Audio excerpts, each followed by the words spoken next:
This is a story about a hero and a damsel, a villain and a scandal. So bend down and tie your sandals, 'cause where we're going is holy ground. Starts like this. In the beginning there was the hero, and the hero was the father, and the hero was the spirit, and the hero was the son. And if this hurts your head already, welcome to the kingdom. Immutable, inscrutable, infinitely glad-hearted, triune perfection. His ancient love reverberated off each member with no hint of dissension. Perfect in unity, perfect in diversity, Holy Trinity. And even before the rocks could cry out his name, he was singing his own praises. How could he not? You know anyone else who goes by the Rock of Ages? He needed nothing from no one, as if something made could improve upon his majesty. His majesty's amp was already at 11. And if this was the end of our story, that'd be enough for us to glory for 1,000 eternities, Adam. But our story isn't over, 'cause one day the hero started speaking.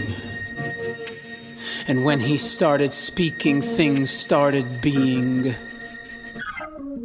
Light, night, wind, water, mud, moon, seas and spiders, swimmers and flyers, gallopers and gliders, stars and seasons, rhyme and reason to all of it, and all of it was good. And suddenly all the commotion came to a standstill when our hero bent down and fashioned his damsel. God leaned over our body of earth, breathed life into our lungs, made a heartbeat from dirt. He put light into our eyes. He gave us each other and he gave us himself as a prize. And we were naked and we're not ashamed. But of course, the plot thickens. Enter stage right, the villain. The serpent was craftier than any beast in the garden. He made a beeline for the tree line and found Eve and her husband. And in less than 50 words, he convinced perfectly satisfied people they were starving to death. And since that day, God's damsel has known nothing but starving to death. The poison of asps is heavy on her breath. We traded the glory of the incorruptible God for a silly substitute, like a school kid duped into giving up his brand new Jordans for a pair of worn out tennis shoes. We became dark-hearted, bent inward on a mission to find within ourselves the solution, like trying to number the stars while gazing through LA's air pollution. We couldn't see, and we fell in love with lesser things. And we bought him each a diamond ring, and we betrayed our maker, our husband, our king.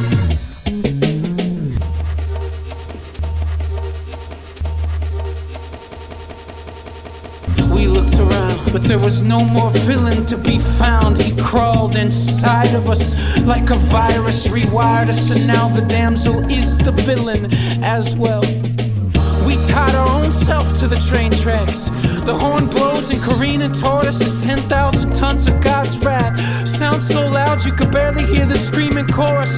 Who will save us from the body of this death? Enter stage left, Jesus of Nazareth.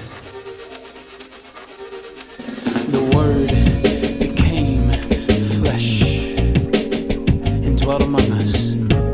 He came lowly, perfectly holy. He came like a groom on his way to the altar to meet the bride. And for the dowry he had no cash, so he paid with his life. Are you shocked by the consequence of sin?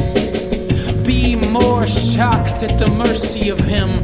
Couldn't free ourselves, so Christ became our freedom. Couldn't fill these lungs, so he became our breathing. We live because he died. Once a harlot, now a bride. Sins were scarlet, now made white. Perfect by proxy, saved by a surrogate. Holy through him, the hero and the damsel are one once again. But wait, I haven't told you the best part yet.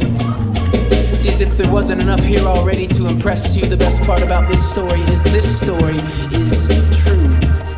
The only fairy tale that's not a fairy tale. So long, Mother Goose. Farewell, Dr. Seuss. This here's the genuine article. God made, we strayed. God's love displayed. made. God-man gives grace, stands in our place. Our sins erased, debt paid always. So fall on your face and give God all praise.